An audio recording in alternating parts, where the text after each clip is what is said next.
Welcome to South Bay Sports Radio, where we dive into the inspiring journeys of athletes, coaches, and sports enthusiasts who've made a lasting impact on and off the field. In this episode, we sit down with Bob Leetch, a former multi-sport high school athlete turned accomplished coach. Bob shares his evolution from discovering his passion for running to navigating the challenges of collegiate athletics and ultimately building a thriving cross-country program from scratch. We explore his philosophy on hard work, personal growth, and fostering a positive team culture, values that have shaped his approach to coaching youth athletes. Bob reflects on the influence of his mentors, the significance of taking risks in sports, and the joy of celebrating milestones like breaking records at Redondo. Along the way, he shares personal favorites in sports, movies, and even local eateries. Join us for an inspiring conversation about perseverance, teamwork, and the rewarding journey of guiding young athletes towards success. Bob, thank you very much for joining me today. Well, glad to be here, Nick. Really looking forward to this. Thank you. All right, let's go. I want you to take me back to when you fell in love with running. Okay. As a kid, I was a kind of a three-sport or multi-sport athlete doing a variety of different things. And I remember going from high school football that I really enjoyed. I loved the team setting here at Redondo High. And then from there to freshman basketball, which I enjoyed, but I found a little frustrating. And then to come out to running. And I think what I enjoyed about it so much was it was just all about what you kind of put into it. I loved kind of the team part of it, but I loved the fact that you could go out there and have a chance to be an individual athlete as well. So I really enjoyed that part. I think there were a few moments my freshman year that were really, times that really just kind of hooked me. You attend Redondo class of 1980. Take me back to your prep career as a student athlete in the 70s. Well, yeah, a long time ago, a very exciting time to be alive. I think a very exciting time to be young, especially growing up in the South Bay. I was a single mom, immigrant, not really a great understanding about kind of structured sports. So I really kind of grew up more as kind of a latchkey kid and coming home after school, but really learning sports in the parks and rec programs in really the after schools. So really just kind of growing up on playgrounds more than anything. And I think going to high school, which was amazing and exciting, but going to really, really disciplined, structured sports was a big adjustment. I couldn't just fling it and run around. I mean, it was very different. And I think going to track and field where you could kind of be yourself, but still make a contribution to the team, and you were allowed to be a little bit more independent and individual, I think was a great fit for me. I had a reasonable amount of talent. I had an amazing coach, Howard Smith, who was kind of a legend in the area, long time coach. And he inspired me, and I enjoyed a certain amount of success at an early age, and started making friends, and just it was just so exciting. And really, my mom is full Korean, so I'm half Korean. So growing up really kind of Asian, or as we used to say, Oriental, I was taught to be very quiet and very shy, and just to not speak out. So it was really kind of a shy, quiet kid, and then getting to high school and getting all its attention, and really flourishing in a sport like that really kind of opened me up. So it was really really exciting for me. After graduating from Redondo, you move on to El Camino before heading to Kansas State. What was your journey like following your time at Redondo? It was we had a very small team at Redondo. It was a small program, and the school was smaller than at the time. And I had a lot of success at high school, and had offers to go to college. And when I kind of locked in with a particular university at school after I had kind of committed there, had gotten into like recruiting violations. So that meant that that whole coaching staff was going to be removed. So I didn't really want to go there anymore. So the fallback was El Camino, and I was really disappointed, because I had had so much success that people really thought that I should be doing other things and going to really a major program. But I'll tell you, it was something that absolutely changed my life. I was kind of the oddball at high school. I was the kind of like all in guy. I was kind of like cheerleader. I was hardest worker. And I was just kind of like the guy that was too into it, was just really into my sport. When I went to El Camino, I had a whole team like that and a coach that fed that, and a coach that loved it. And Dave Shannon, who was really an amazing coach, an amazing person, and a huge part of my life, and ended up being just an amazing fit for me. It's funny, on that team, kind of that 80, 81 year, my first year, that team, I got married 25 years later, and the guys in that team and my coach were in my wedding. That's how close we were and how much we kept in touch. It was really an amazing time. I had success there as well. I was a CIF champion in high school. I went to El Camino. My first year, I was the state champion over 1,500 meters. I had some amazing teammates, so we had some great relays. We had great cross country teams. It was unbelievable. And then from there, um, I had a variety of options, and I chose Kansas State University in the Big Eight, which is now the Big 12. And it was good. It was an adjustment, the weather, the types of people you're with. It was a very different kind of mentality there, but all of it really based on hard work, learning how to race more tactical races, dealing with elements, and I think just more adversity, which kind of the weather in the Midwest brings. So I think it was a good experience for me. I think there's things about it that were difficult, but I grew up really from kindergarten through community college in the South Bay, living at home the whole time. I had opportunities to race and attend school at major universities nearby, but I thought I really wanted to kind of see the country and I wanted to travel more. If I went to UCLA, our mates are at UCLA or they're at Fullerton or they're at USC. At K-State, we were at the KU relays. We were at the Texas relays. We were at the Drake relays. We'd be up in Champaign, Illinois one week, or we might fly out to Arizona for a week. It was great to kind of be able to see and to do that, and made a lot of great friends along the way there as well. And very, very, very competitive environment. It was before they changed a lot of the rules in college in track, especially in our sports. You would be lying. I remember standing next to Fulbert Baye at the starting line of the cross country Big Eight championships. And he was a former world record holder. I think he was like 32 years old and he was a freshman. So you had all these just amazing athletes from all around the world taking advantage of, an education and being able to compete and be able to be housed in the United States. So you really were competing against just really, really high level competition.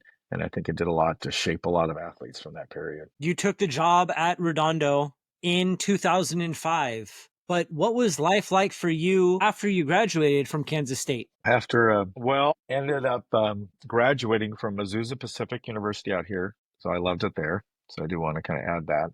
I came back here and I worked for a sportswear company. In the beginning, it was the 84 Olympics. We were coming out of the Olympics and we did shirts and apparel that were kind of souvenir based. And we just kind of grew the company out of that as the Olympics were folding down.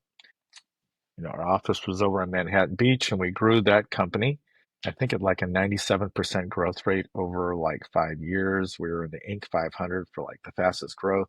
And it was an exciting time because we were growing this small company into something that really became kind of a great, great company and a great thing to be a part of. And I worked primarily in sales, marketing to a certain extent, and it was really, really exciting. From that, I saved my money and I decided I wanted to go back to Manhattan, Kansas, where Kansas State is, and open a restaurant. So I went back there. I handpicked a few of my best friends out here, one of them my future wife. And we went back there and opened up a large restaurant and kind of slash college bar at night. And it was wildly popular. We had that for 10 years out there.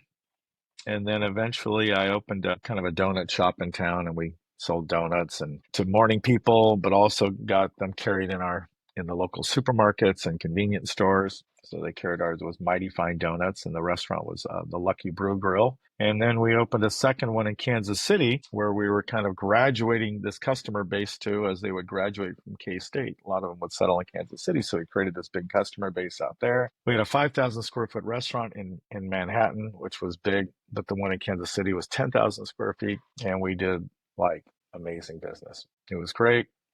where Kansas and Manhattan, we were doing more kind of wood-fired pizzas, pastas, sandwiches, things like that. Kansas City, it was certified Angus steaks, seafood, pasta, things along that line. And that was exciting. And we also opened up another business there, kind of a coffee espresso shop called Ground Zero, and it was not far, not far, kind of in the same shopping area that we had the restaurants, and we had that.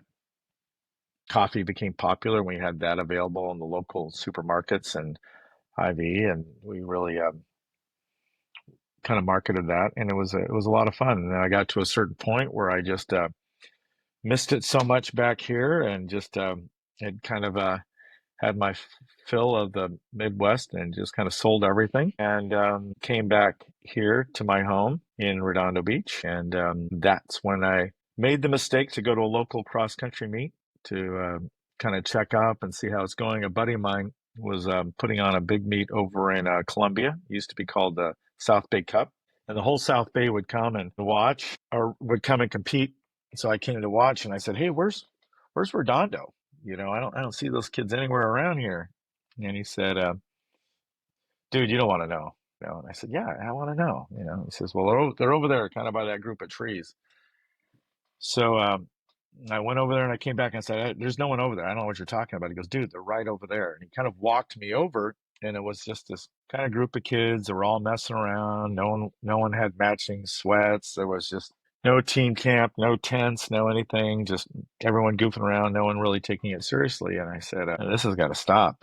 So those coaches, which were really good guys, were kind of at the end of their tenure, and they were all retiring. So I went and talked to our athletic director at the time, the great Les Congelier, who was the football coach when I was at high school in Redondo. So he remembered me, and we hit it off well in high school, and it was great to see him. We really enjoyed each other's company. So he offered me the position to take over the program, and it was a tall, tall task in the beginning. When I took over the cross country program, which is first, it's the fall sport versus tracks. Taking over that program that summer, we had 8 kids, boys and girls, in the entire cross country program.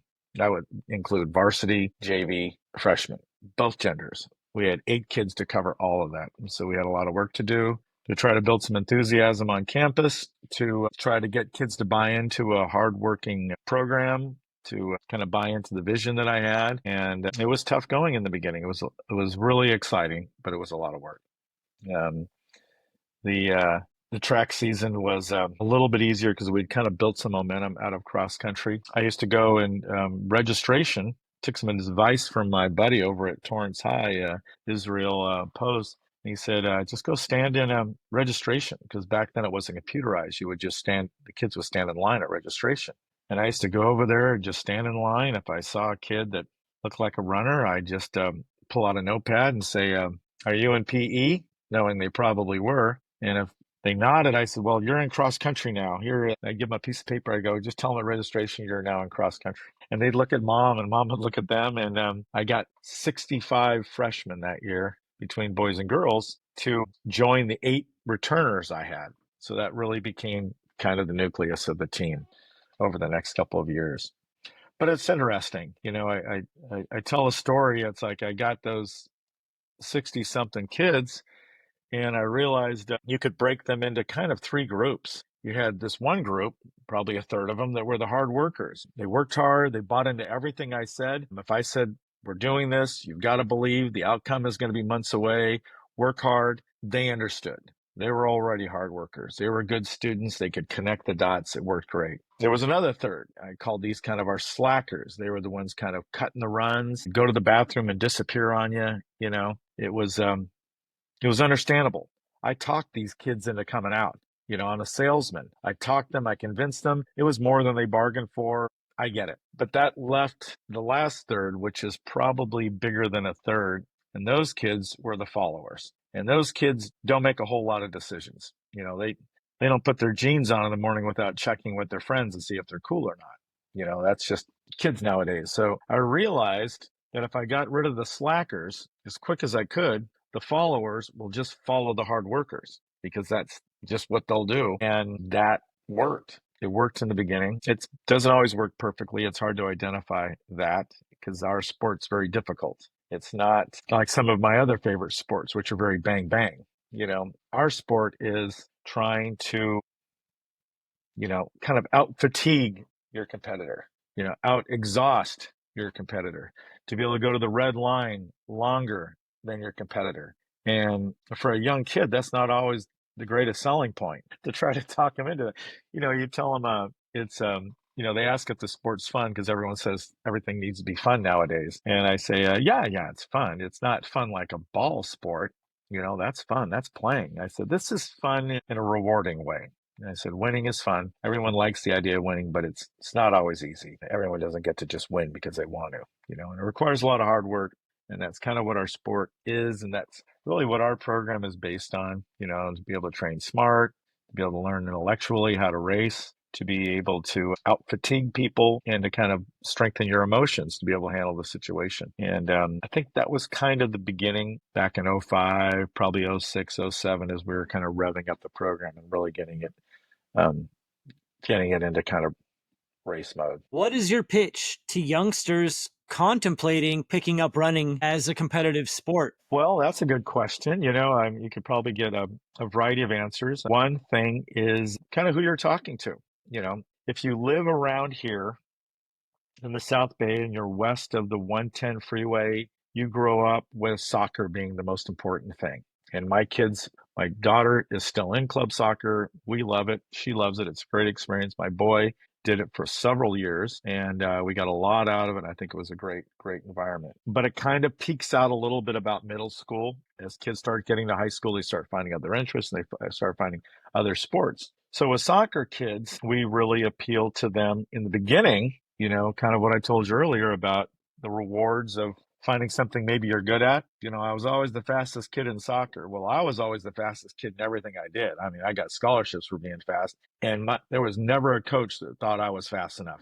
We always want you faster. Speed kills in every sport. So the faster we can get you. So if we can take soccer kids or lacrosse type kids, get them fitter, get them faster, our pitch in the beginning can be, we can really help you become a better player, better all around player.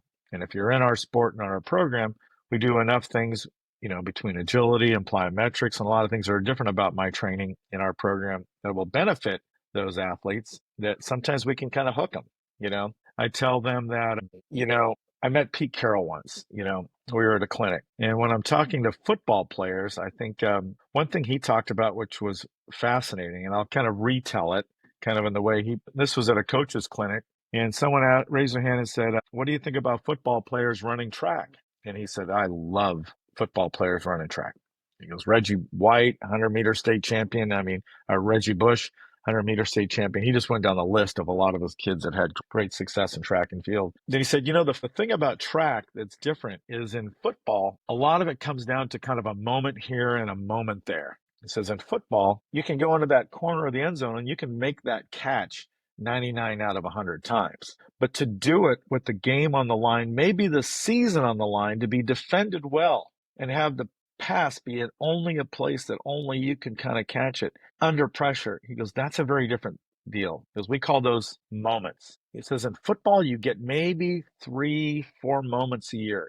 And it doesn't have to be a catch. It could be a key block in timing. It could be hitting your hole, at just the right time, or as a cornerback, or as a lineman, there's all those pieces that have to work in concert. And to be able to do it under pressure and really have that key block or catch or tackle when it absolutely happens the most, he goes, is very, very limited. And it's how we handle those moments. He said in track and field, you have them every track meet. Your start's got to be just right. You're only winning by a couple hundredths of a second. He goes, that relay baton has got to get in just right at the right moment. Otherwise, you lose, and the team is depending on you. Your high jump, your step has got to be right. Your jump angle's got to be right. Your arc has got to be the best. And the pole vault, your grip, everything comes down to these moments, and you have to really master those. He says when we get track athletes to come out, they've already handled the moments. They have so many moments by the time they get to us. We're trying to get them to understand this or understand that and to work on, the things that we're working on. But that's one of the things he loved about track athletes coming. So that's one of my pitches to our football players when we're trying to talk them into coming out for our wonderful track team that does a lot of winning. And I think once they join us, they they enjoy it. They enjoy the atmosphere. So it depends who you're talking to. Some kids are motivated by scholarships. You know, they've been told so much in these club settings that they're all going to get scholarships. And we know that's not the reality really in any sport. It's very difficult. But they see the success we're having. They see how many kids we're getting into college, whether it's school of choice or if they are getting some type of scholarship. You know, that helps us. What do you remember about that first year of coaching, and what have you learned about Okay, good. yourself? You know, when I started coaching, I thought that I would be all about, winning and trying to get kids to kind of run fast and give them opportunities in college and really elevate this program in the South Bay, our high school, really elevating our school's image and getting kids to run fast. I think some of the things I was most worried about were freshman girls.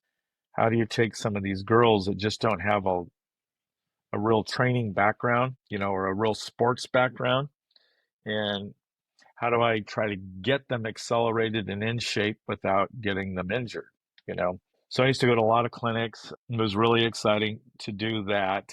As I got more into it, I think I had less concerns. Girls' sports has grown so much that girls are coming in with a little bit more fitness, a little bit more of a background. Although, not so much running wise, but at least they have more kind of going into it. In the beginning, it was all about winning and losing. As I started building the program and we started having success, I started seeing how kids were just standing up a little straighter, how they had a lot more confidence and they had a lot more pride and they had a lot more self belief. And I think that was kind of a hidden surprise to see this, the type of effect you're having on kids. And you started realizing this kind of moment in time, they're not in a college where they're a lot more established in their thoughts. They're still at a very moldable time, and we're able to create in our sports and on our teams. I feel like, especially in our program, something that's really hard to tackle, something that's hard to do, but in kind of a safe place where it's like, it's okay to fail. You can go out and you can try to have success. And if it doesn't work out, pick yourself back up and try again and try it again and try it again. And as they do, you can just see their confidence, their understanding, their grades are improving. You see quiet kids becoming a lot more social and outgoing. And those were some of the early surprises that I had no idea were kind of coming. Anyone that's ever known me, one would never imagine that I would ever be a high school coach. I don't think anyone that knew me would ever have seen that coming. And then to hear me talk about things like that, that wasn't the me kind of before I started. That was the me that kind of evolved in those first few years, seeing the growth with these kids. So from that point on, it's been this kind of balance. You want to try to give kids this chance to grow and this chance to excel. And kids want to be a part of a winning organization. They want to be a part of something that's winning, that has high aspirations. And we have that on campus. And we have a great tradition of winning. But we also have kind of a strong culture that people that are looking for something like that really feel like they've found a home in it. So it's really more with us about building the culture than it is about, key workouts, or just the getting in shape part. We'll take care of that. And I think we do a great job with that. But it's kind of building that culture. And then the whole team is kind of elevating itself. The whole team is rewarding itself. And that's been really kind of the fun part of it, because if you're trying to rely on 15, 16, maybe 17-year-old kids to like be always consistent and always be dependable and always be, just a killer athlete, it's just not in the cards. It's a learning curve. And this is where they get a chance to learn. This is where they get a chance to, and hopefully learn to take chances in sports, learn what it means to kind of like go for it. Go for it is like the most meaningful statement that could be out there because it's so overused, but teaching kids how to take chances, to take a leap, to go out hard, or to sit back and wait for that kick, whatever it is. And then in our sprints and jumps and field events, we have an amazing group of sprinters, jumpers, and field eventers. Last week we broke 4 school records in the sprints. Our school's been around since 1905. Our track team has been around since like the teens. Our track team is over 100 years old. We have a great record of of athletes over the years. So when we're breaking records, they're hard to get. So what we've done on that sprint side has been really, really, really exciting. and it's going to be a lot of fun. I asked you to name a few mentors, and you gave me a pair of coaches while you were at Redondo: Howard Smith and George Van Nortwick, El Camino's Dave Shannon, and Steve Miller at K State.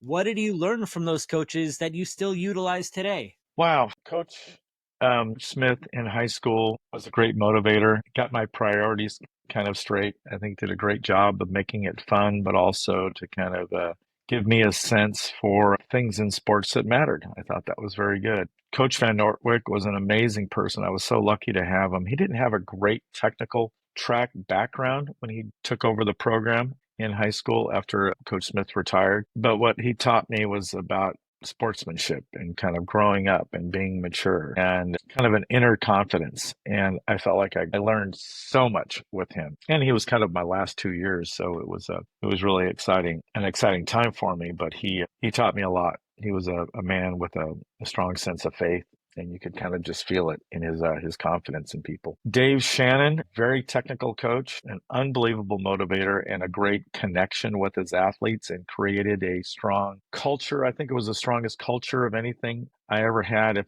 anything, I would say I've built the Redondo culture, work ethic, and kind of camaraderie between the athletes, kind of from my El Camino years, which were some of the happiest times of my life, and the athletes and the coaches I had there, and Dave Shannon's ability to be a great technical coach, but to get people to really support each other and to be great teammates and to know that we could always count on him as a coach. He was always there for us, and we all became such great lifelong friends. Steve Miller, who was the head coach at Kansas State, who went on to greatness and run really everything from kind of like the number two at Nike, heading the PBA, the Special Olympics, head of USATF, and all of our Olympic organizations. He was an amazing person to be associated with. He was a great motivator, a great technical coach, but someone that could kind of break things down in things that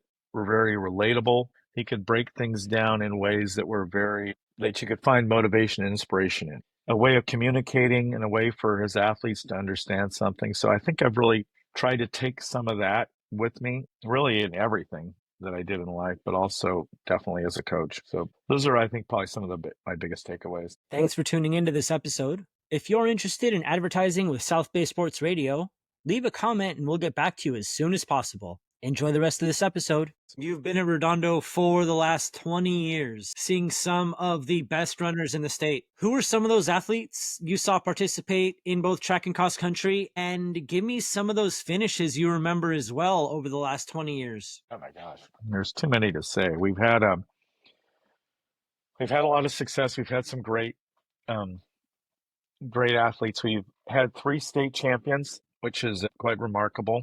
We had one early on with the great Chloe Curtis, who started out just becoming our next door neighbor in the beginning. Isn't that funny?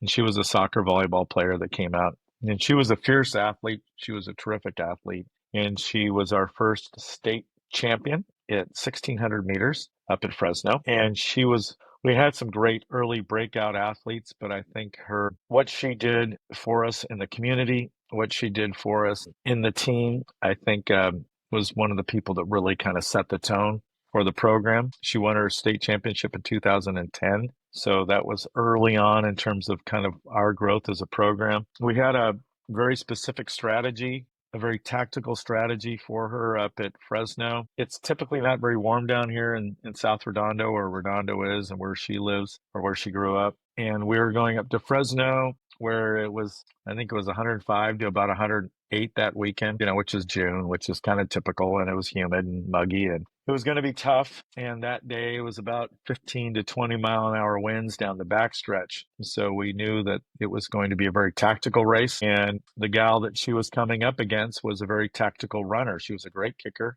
So we had to devise a strategy where Chloe could try to make her doubt herself, to put her into a situation where the tactics could be a little bit different, and we were able to pull it off. And it was a great race, and I think that was a great memory for us. I remember talking to Chloe going into that year. I said, "You're ranked number one in the state in the mile, You're ranked number one in the state in the 800, and you're ranked like number four in the state in the 3200. What events do you want to do? What do you want to focus on?" She said, "Well, there's this gal, Allie Billmeyer, down there in San Diego, and I think she's the best runner in the state. And I think most people do too. And I think she's going to run the mile. So I think the most meaningful thing for me would be to race her in the mile. I think beating the best athlete in the state would mean the most to me." And I thought, boy, that's a pretty tall ask, of herself. And it was interesting that she chose that instead of just wanting to choose a weaker path. She could have picked the 800. She could have picked the 32. She was already ranked high in the state, and she was a strong runner, but she picked it. It was a rough day weather-wise, a rough weekend, and she went up there and just took care of business. I think that was amazing. Amber Gore, who ran for us, I think about 3 or 4 years later, graduated, I think 2015, 2016. She won our cross country state championship for us. And she was an amazing runner, someone that came out as a freshman and in track and would not run cross country. She said she's not good at it and she'll never do it. And we sat her down next to some of the nicest kids on the team. And before you knew it, we talked her into coming out. And she was ninth in the state, her first year, sixth in the state, her junior year. And she was a state champion her senior year. And that was amazing. And then our third state champion, just for some of the big names, is Tate Curran in the pole vault. And I think that was a really remarkable year. He jumped for us at Redondo. He had a sense of drama. He would always kind of rise to the occasion, whether it was at our home Nike meet or winning Arcadia or winning Mount Sac, repeating and winning CIF. He won the state championship, convincingly. He went up to the USATF U19, 19, I think U20, so 19 and under state championships, and which is college freshmen and high schoolers. And he was in a battle for first, and on his second to last jump, his pole stalled out and he fell down into the box and landed in his back in the pole vault box and injured his back. And he went back up, just kind of brushed it off, ran down, cleared it on his last jump, and won the competition to become our national champion. So that was an amazing accomplishment, a U19 USATF national championship. And then he qualified for that national tour that year, was to the Pan Am Games in Lima, Peru. And problem, it was about 3 weeks later, but for 2 weeks he couldn't get out of bed. He was injured so bad. I could see all the bruising. His parents would send me the photos, and he went down there anyway and somehow pulled it together and won the gold medal. So set our school record, shattered his own school records, won league, won CIF, won the Masters meet, won the state meet, won the USATF national championships, and then was a gold medalist. I think in our 120 years of existence at Redondo, I think he's probably had the most significant or accomplished season of anybody in the history of our school. And especially in that California state meet, because it's what people don't realize, that's probably one of the most difficult sporting events in the country because it's a one division state meet. It's not like football where we have 15 different divisions. Even in Texas, where they'll have 6 state championships, they'll have a 6A state champion, a 5A state champion. In California, we have the most populous state. We have the best weather. Our kids are the best. You see the marks are amazing. And yet we have a one division state meet. So to make it to our state meet is very, very difficult. To win our state meet is really quite an accomplishment. So that was quite a year. I have some great memories. Those are some of them. Some of our favorite athletes, Kayla Farron, and a lot of the things that she did. Rachel Bush, she was an amazing runner. Cara Ulizio, Anna Healy, they were all great distance runners. We went to Mount Sac twice and with the girls, the national 4x1600 record. And that was very exciting and got a lot of recognition for the program for that. Kind of the core of that group of girls went to what's now NXN, the National Cross Country Championships up in Oregon. That was an amazing experience for the team. Ethan Como, Dustin Harold, Evan Malone, Cody and Simon Schmidt, Simon Schermerhorn. Some of these were just really kind of breakout athletes for us that kept kind of propelling our middle and long distance program forward. Eve Divinity, was an amazing athlete for us. I watched her get injured up at the state meet, but yet still make in the long jump on her last jump, but still make the podium in 3 different events, the 100, the 200, and the long jump. That's almost impossible to do in our state meet when you're 100%. And now she's up at San Jose State. She's killing it up there. So we've had some amazing sprinters, amazing field eventers. We have a great group this year. It's really one of our best teams in track and field we've had in years, boys and girls. Um, we just had a girl this weekend batter our school record in the 100. It was at 11.7 for probably 10 years, and she ran 11.48. And I think she's number one in the state right now. Journey Cole, that was amazing.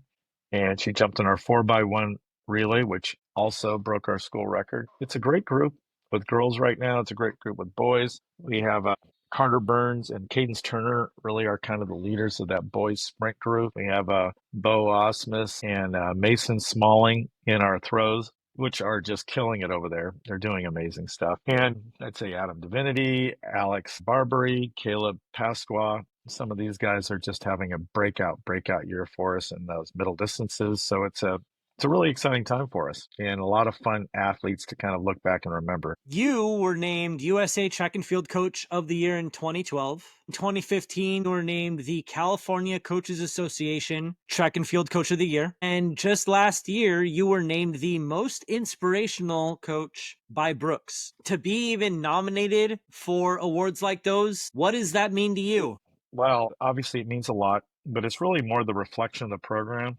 You know, I could be an amazing coach with kids that aren't hardworking kids, and you're not going to get the recognition. So if you have good coaches with you, you have a great community that's giving you kids that are really have good backgrounds and a good work ethic. I think it's really a reflection of that. The 2012 USATF Coach of the Year was an amazing honor, and I think one of the you asked about moments or memories. Learning about that award was amazing. But that year up at Eugene, Oregon for the Olympic trials, I was up there and we had a bunch of families that went up with myself to watch and kind of spend the week up there and to go up there with those families and then to have that announced on the scoreboard at Hayward Field, my photo, my honor, and to have the whole stadium kind of acknowledge it in front of a lot of our kids and families that went up there with us was a kind of a surprise moment that I didn't expect, and it's something I think I'll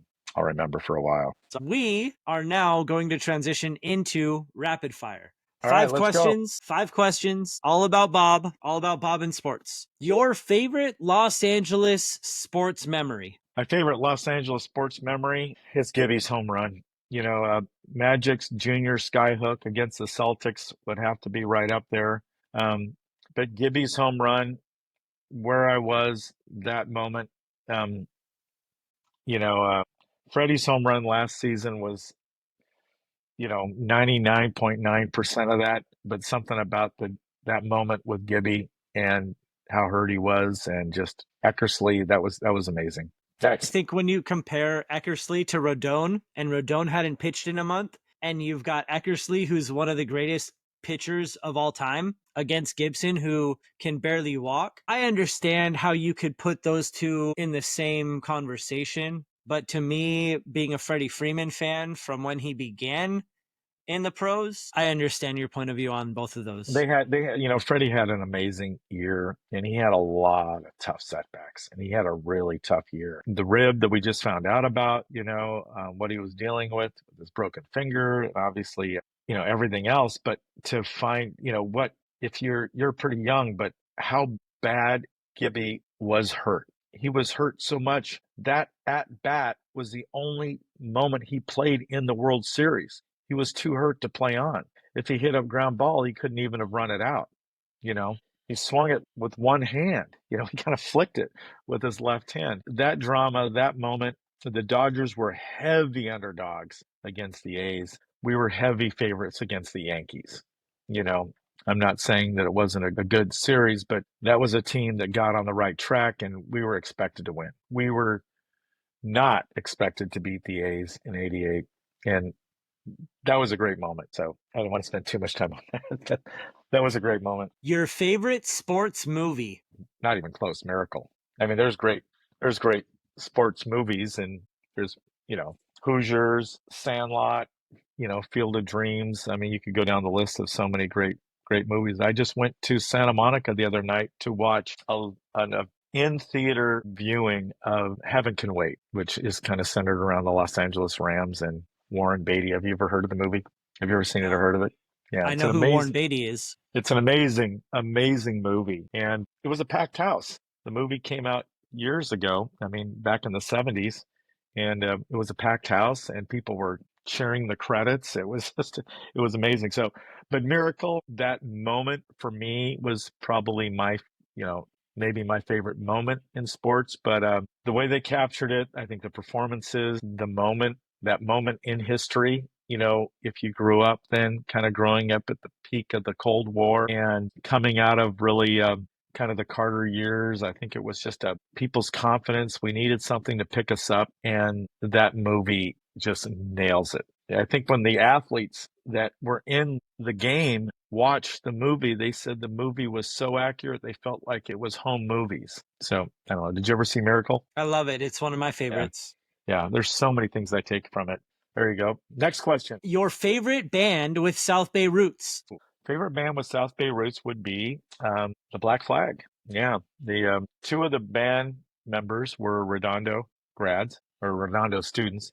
Who knows if they even graduated? They were some of the originals, and that was a cool time. Like I said, the 70s. We had a big music venue down there, kind of where that Sonesta Hotel is down by the harbor. And there were two big music venues, the Sweetwater and the Fleetwood.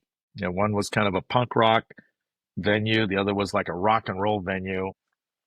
You'd look in our high school paper and there'd be a Journey would be playing, and if you tore out the coupon, it was $5 to get in. It was just a lot of these up and coming bands were coming to see him. You could see Van Halen for $5 there. But the punk side of it was really cool because that was such a new thing and it was really growing. So that was, if it's South Bay connected, yeah, I'm not a real Pennywise guy or anything like that. It goes back a little further. Movie is being made about your life. Who plays you? Who plays me? Oh my gosh. Well, who plays me? I would have said Gene Hackman, maybe. I think he would be, not that I've even thought about this, but maybe just since he just passed away. But it would be someone maybe like a Gene Hackman type, someone that's maybe I identify with some of his characters, or I kind of identify with some of his approaches. Yeah, that's an interesting question. And I don't know why that popped in my head, but yeah, let's say Gene Hackman. Your go-to South Bay eatery and your favorite dish there. I love to dine out. I used to be a restaurateur, so I have so many restaurants in the South Bay that I love, but there is nothing that comes close to Hop Saint. I think Hop Saint over there on Honeyeth is an absolute gift to the South Bay. Their menu, the rapport, the kind of the environment I really like. It's very casual, but every item on there I love. The way it's cooked from scratch. Anytime I bring people from out of town, we get there and they think it's going to be a little bit more casual food, and they are blown away. The prices are great, but I don't really want to share this because I don't know how many people are going to hear it, but the brisket, they do a smoked brisket and it is off the chart. Like I said, I lived in Kansas City, spent 10 years in Kansas. And when I was in Kansas City with that restaurant, that is supposed to be just the hotbed of barbecue and smoking and everything like that. Arthur Bryant's, KC Masterpiece, you name it. I mean, I love the barbecue there. To go to this little place on 190th Street and have their brisket absolutely blow those places away in our own backyard for probably half the price. I don't know. It's great. I love it. A friend of mine, my old hurdle coach, Brian Lindquist, he introduced me to it, and absolute my go-to. But otherwise, Chart House, kind of growing up here in the South Bay, love that. Riviera Mexican Grill, right around the corner from you. It's not really, I think, authentic Mexican food. Is kind of this South Bay, Southern California hybrid. And it's delicious and people love it. So I love the atmosphere there as well. I like atmosphere more than food, but those places have great, great food. Beautiful. Bob, thank you again very much for your time. I appreciate the stories that you shared, and I look forward to more of them. All right, great. Well, hope we can do it again. You take care, and thanks for including me today, and have a great rest of your day. Thank you. One sec. Thanks for tuning in. Be sure to follow along and share these episodes with your family and friends. Until the next episode. South Bay Sports Guy signing off. Have a great day.